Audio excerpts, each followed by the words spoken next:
The galactic diplomatic arena orbited the neutral world of Nexus Prime like an oversized wedding ring around an underwhelming finger, a comparison few dared voice aloud, especially within earshot of the Nexian delegation. The Nexians took immense pride in their aggressively average planet, nestled inside this architectural marvel of gleaming alloys and dubious design. Within the arena, representatives from 17 spacefaring civilizations had gathered for what was politely termed cultural exchange, but was in reality an elaborate alternative to vaporizing one another. How evolved they all were, replacing interstellar warfare with heavily televised blood sport that only occasionally resulted in fatalities. Today's event? The banner claim, a charming fusion of capture the flag, mixed martial arts, and psychological warfare, suggested by the Jacovians after their humiliating defeat in last cycle's poetry and interpretive dance competition. The rules were simple, enough that even the methane-breathing Palaxians could understand. Enter the arena, navigate the constantly shifting obstacles, disable your opponents, and secure the ceremonial banner. The first team to return a rival's banner to their home base would earn priority trading rights in the contested Cygnus sector for the next standard year. "Are you absolutely sure about this, Lifton?" asked Terrell Kovich, the human diplomatic aide, looking as if he'd just swallowed something toxic, possibly his career prospects. Eleliana adjusted the sleek combat-ready suit clinging to her lithe frame and gave a smile that had been known to unsettle even veteran drill sergeants. "Relax, Terrell. I've studied the competition. The Dravari are all brute force and no finesse. The Vex have those squirmy tentacles, but they're predictable. And the Khazari, overconfident and arrogant." What she didn't mention was that each of those species outweighed her by at least 150 kilograms and boasted natural defenses that made human skin look like damp tissue paper. But details were just that, details. The banner claim wasn't just a game. It was humanity's latest battlefield in the war for galactic respect. As Ambassador Chatsik of the Thalians had once delicately remarked, humans were still seen by many as charming pets who've inexplicably learned to pilot spacecraft. On the central display, the alien teams readied themselves. The Dravari flexed their bone-spiked forearms. The Vex secreted something disturbingly viscous over their tentacles. The Khazari simply stood still, their iridescent scales catching the light like 1,000 disco balls. A Khazari warrior slithered forward, mandibles clacking in what passed for laughter. "Your presence honors us. We shall endeavor to injure you only minimally when we inevitably triumph." Eleliana's smile sharpened. "That's so thoughtful. I was planning to return the favor by not embarrassing you too badly when I take your banner." The Khazari's compound eyes pulsed in annoyance, and it stalked off, muttering something the translator tactfully declined to process. The countdown began. In 5 minutes, Eleliana would step into the arena as Earth's sole representative, facing 9 alien competitors, none of whom considered her species anything more than a delightful curiosity or a potential snack. Perfect. They'd never see her coming. The arena was a technological nightmare masquerading as a marvel, a twisted fusion of military obstacle course, shifting labyrinth, and the fever dream of a particularly sadistic game show producer. Holographic barriers reconfigured the terrain every 3 minutes.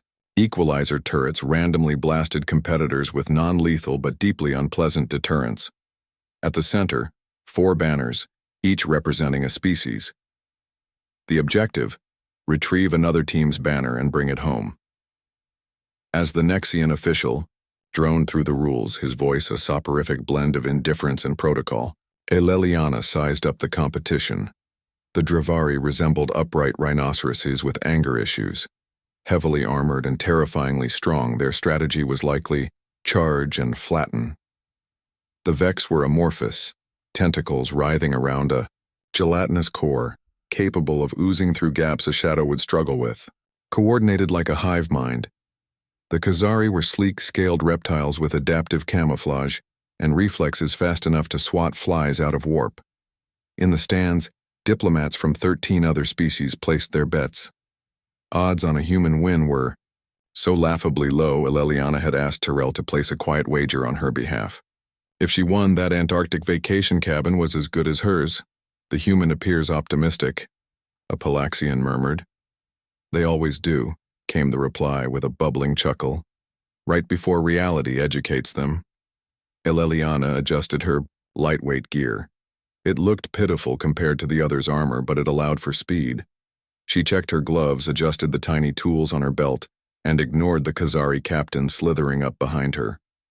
Would you prefer to forfeit now? It hissed. It would save you considerable pain. And miss your expression when a primitive monkey takes your flag? Not a chance. She tapped her comms. Ready? The starting klaxon screamed like a drunken bagpiper with no sense of mercy. They were off. The Dravari charged ahead. Blunt force tactics incarnate. The Vex slid through narrow passages like sentient mucus. The Khazari scattered, camouflaging themselves with predatory grace. Eleliana moved differently, darting, weaving, choosing routes others couldn't follow. Her 12 human supporters in the stands roared as she dove under the first equalizer pendulum and came up rolling. The human exhibits unexpected agility, the announcer said, surprised she hadn't already expired from sheer terror. 3 minutes in, she was halfway to the banners. Her zigzag path looked random, but it was a calculated avoidance strategy. Then the holographic barriers shifted. Suddenly, she was face to thorax with a Vex, a tentacle wrapped around her ankle. She was yanked off her feet, and just as she hit the ground, crack, a Khazari tail struck her midsection like a railgun. Ribs snapped, her lung collapsed. She crumpled. Blood trickled from her lips. The Medrones were on their way. The commentator didn't bother hiding his glee. Catastrophic physiological failure. And that, folks, is why endocrine species should stick to paperwork. The Khazari captain loomed above her. Your determination was admirable, if misplaced. It turned to leave. No. Eleliana's voice crackled over the comms, each syllable forced out through torn lungs. I'm still in. She clawed her way to the medical drone. Human physiological integrity compromised, it announced cheerfully. Administering emergency treatment per diplomatic protocol 743B. A horrifyingly spider-like device emerged from the drone and began injecting her with nanites, platelets, and enough painkillers to tranquilize a moose. Her breathing eased. Color returned to her face. Warning, the drone chirped. Temporary enhancements applied. Side effects may include euphoria, hallucinations, and dangerously inflated confidence. Fatality risk, 23%. Only 23? Eleliana wheezed. Bargain. Her mind cleared with chemically enhanced precision. Direct combat was suicide. She needed another way. And then, a memory. Commander Ortiz, back at the academy. You'll always be outmatched physically. So what? Every species has blind spots. Find them, exploit them. Eleliana grinned.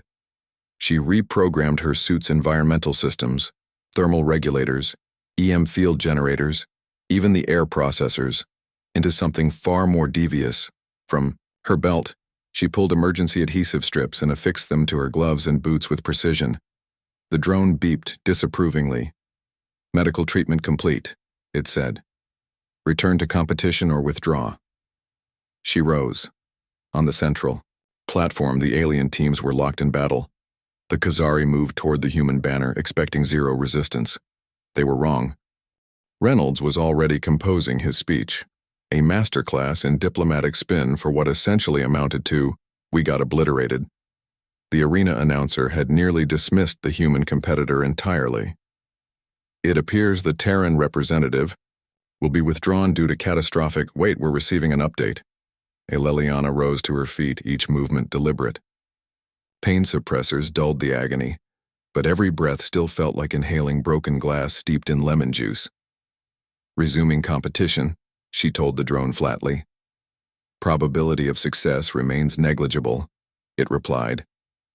Eleliana offered, a thin, crooked smile. Probability is just uncertainty in a fancy hat. She activated her modified suit and stepped back into the arena. The countdown showed 38 minutes left. Time to rewrite the odds. Her return carried all the weight of a resurrection scene, minus the orchestral swell, plus an uncomfortable amount of medical tape. The crowd, previously betting on which alien would take final victory, turned in disbelief to the human now limping back into the fray. In a move that has medical professionals reevaluating their life choices, the human competitor has re-entered the arena, the announcer said, equal parts shocked and fascinated. This is either unprecedented determination or a textbook case of concussion-induced decision-making. The Khazari captain paused mid-stride, its compound eyes swiveling toward her. Your species' stubbornness is remarkable, if ultimately futile. Eleliana grimaced. We haven't even started being annoying yet. Instead of heading to the central platform where the banner stood, she veered toward the arena's environmental control junction, an overlooked maintenance point. The move was so unexpected that the cameras needed a moment to refocus. The human appears to be performing unscheduled maintenance, the announcer said, baffled. Perhaps a mid-competition career change? In the diplomatic box, Terrell leaned forward. Reynolds squinted. Either something brilliant or the most imaginative surrender I've ever seen. At the junction, Eleliana connected her suit to the arena's environmental system. The encryption was strong, enough to stop sabotage, but not her brand of creative modification. Her fingers danced over the controls. Across the arena, the climate shifted, just enough to make a sauna enthusiast sweat. The Dravari, with their thick hides, slowed. The Vex, reliant on moisture, began secreting excess mucus, reducing their grip strength. The Khazari, initially thriving in the heat, became reckless, faster, but careless. Is the human weaponizing the air conditioning? A Palaxian diplomat asked.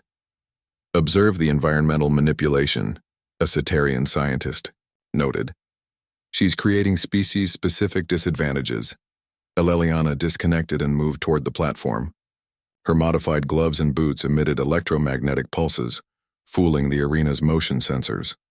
Automated defenses fired at random, sowing chaos. A stun pulse meant for her hit a Dravari instead, sending it crashing into a Vex in a mess of limbs and suction cups. The human is exploiting systematic vulnerabilities, a Vex diplomat screeched. Technically, the human ambassador said, barely containing glee, the rules only prohibit external tech interference. Internal manipulation is tactical advantage. The temperature climbed. Eleliana, protected by her suit's cooling system, pressed her advantage. The Khazari, once energized by the heat, began overheating, metabolism spiking past optimal levels. The Khazari appear to be experiencing the downside of ectothermic physiology, the announcer said. Who could have predicted this? Besides, basic biology. She activated her suit's atmospheric processor, releasing a pheromone cocktail she'd synthesized during recovery. Harmless. But it jammed the Khazari's chemoreceptors, scrambling their scent-based communication. The once coordinated squad now moved erratically, lost in the chemical static. The human is employing biological countermeasures, protested the Khazari rep. Actually, said the human ambassador, flipping to a rulebook page with dramatic flourish.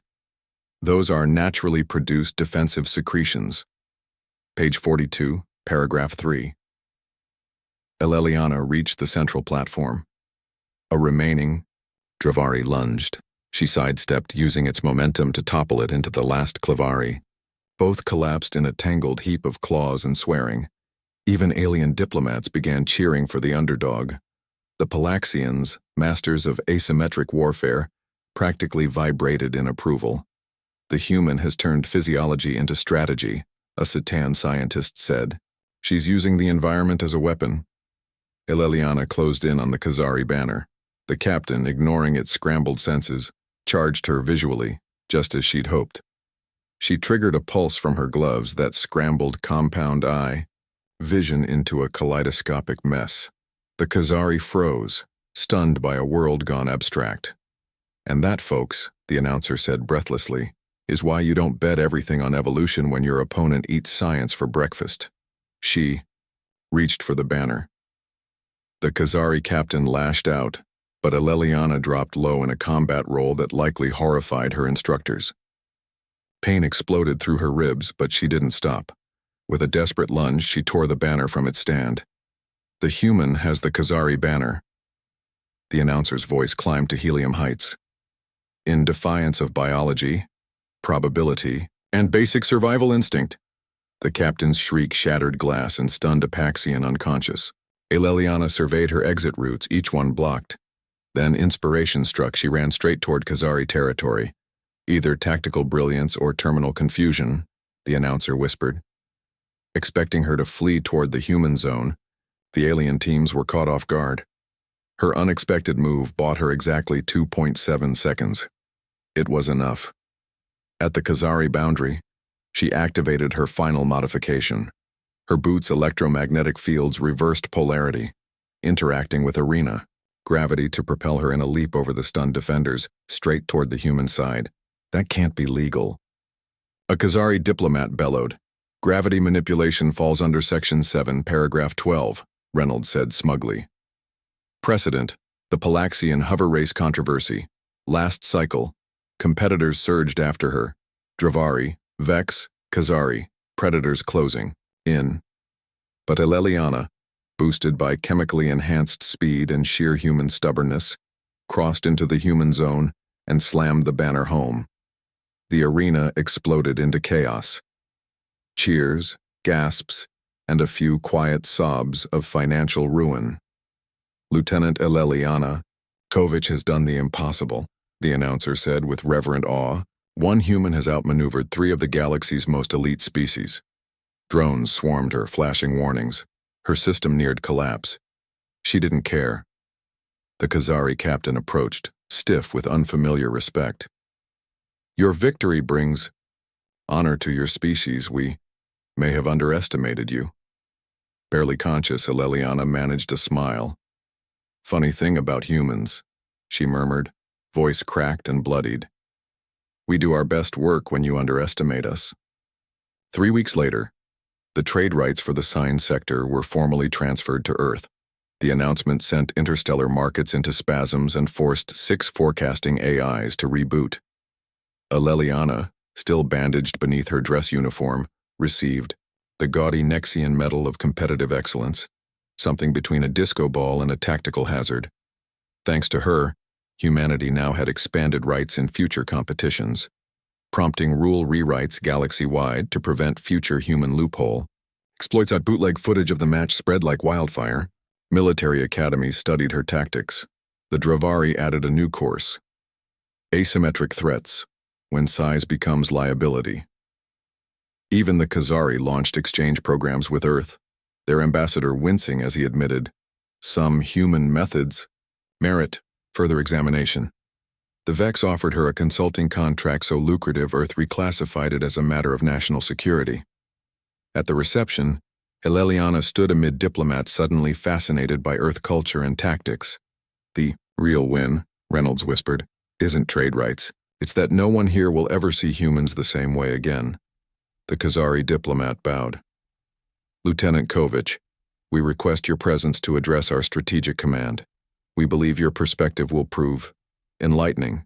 I'd be honored, she replied with a diplomatic smile. Though I should warn you, my presentations are very hands-on. As the crowd dispersed, Terrell joined her at the observation window. They're calling it the Kovich Doctrine, he said, using perceived weakness as a weapon. She watched maintenance crews install reinforced environmental locks. The thing about being underestimated, she said, tapping her medal. It only works once. He raised an eyebrow. And next time? We'll improvise, she said. It's what we do best.